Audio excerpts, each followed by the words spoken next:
এই পাঁচটি ওয়ার্ড এই দুটি বৈশিষ্ট্য পূরণ করতে পারে। কানেক্টর হিসেবে কাজ করেছে এবং দ্বিতীয় ক্লসে সাবজেক্ট। 8 প্রকার প্রোনাউনের মধ্যে রিলেটিভ প্রোনাউন এবং ইন্টারোগেটিভ প্রোনাউনের মধ্যে কিছুটা সমস্যা লেগেই থাকে। রিলেটিভ প্রোনাউনকে ক্লিয়ার করে দিতে আজকের ক্লাস। হু এবং who. Who is your cousin? In this sentence, who is a interrogative pronoun. Again, I selected the boy. Who is your cousin? এখানে who হলো relative pronoun। আর এই রিলেটিভ প্রোনাউন দুটি ক্লসের মধ্যে সম্পর্ক তৈরি করে। এখানে একটা ক্লস আর হু সহ একটা ক্লস, দুটি ক্লস।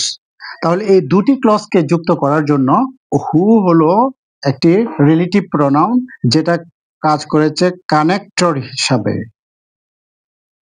রিলেটিভ প্রোনাউন দুটি জিনিসের কাজ করে, একটা হলো দুটি ক্লসকে যুক্ত করার জন্য কানেক্টর এবং একটি ক্লসের সাবজেক্ট।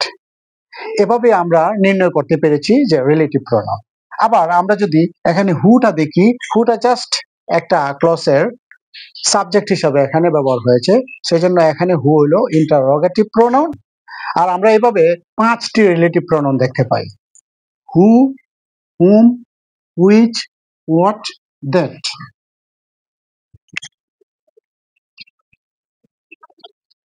এবার প্রথম সেন্টেন্সে যদি আমরা এই হু দেখি তাহলে আমরা দেখতে পাই যে আই সিলেক্টেড দ্য বয় একটি ক্লজ, আর হু ইজ ইউর কাজন আরেকটি ক্লজ। আর এই দুটি ক্লজকে রিলেট করার জন্য অর্থাৎ সম্পর্কযুক্ত করার জন্য এখানে হু রিলেটিভ প্রোনাউন ব্যবহার হয়েছে। তাহলে এখানে হু কানেক্টর এবং সাবজেক্টের কাজ করেছে। এবার আমরা যদি দ্বিতীয় সেন্টেন্সটা এখানে দেখি, হুম। হুম, এদিকে একটা ক্লজ, এদিকে একটি ক্লজ। তাহলে আমরা উপরের সেন্টেন্সে দেখলাম যে ভার্বের আগে রিলেটিভ প্রোনাউন ব্যবহার হয়েছে, মানে এই রিলেটিভ প্রোনাউনটি সাবজেক্ট। আবার এখন এই ভার্বের আগে ইউ সাবজেক্ট ব্যবহার হয়েছে, তার মানে এই হুম রিলেটিভ প্রোনাউনটি হলো একটি অবজেক্ট। হু কাজ করেছে কানেক্টর এবং সাবজেক্টের, এবং হুম কাজ করেছে কানেক্টর এবং অবজেক্টের। In the third sentence, which, which একটি রিলেটিভ প্রোনাউন। আবার এখানে যদি আমরা এই দ্যাটটাকে দেখি, দ্যাটটাও ঠিক হুইচের মতো কানেক্টর এবং সাবজেক্টের কাজ করেছে। হু এবং হুইচ হলো ব্যক্তির ক্ষেত্রে। আমরা যদি দেখি হু এর আগে দ্য বয় হলো একটি ব্যক্তি, আবার হুমের আগে দ্য বয় হলো একটা ব্যক্তি। কিন্তু আমরা যদি হুইচের আগে খেয়াল করি, এ বার্ড ব্যক্তি নয়, আবার দ্যাটের আগে এ বার্ড ব্যক্তি নয়। তাহলে একটা জিনিস ক্লিয়ার হয়ে গেল যে যদি ব্যক্তি হয় তাহলে হু আর হুম, আর যদি ব্যক্তি না হয় অন্য কিছু হয়, বস্তু হতে পারে, প্রাণী হতে পারে, দোষ গুণের নাম হতে পারে, সেক্ষেত্রে হবে হুইচ অথবা দ্যাট। এবার আমরা যদি সর্বশেষ দেখি হোয়াট,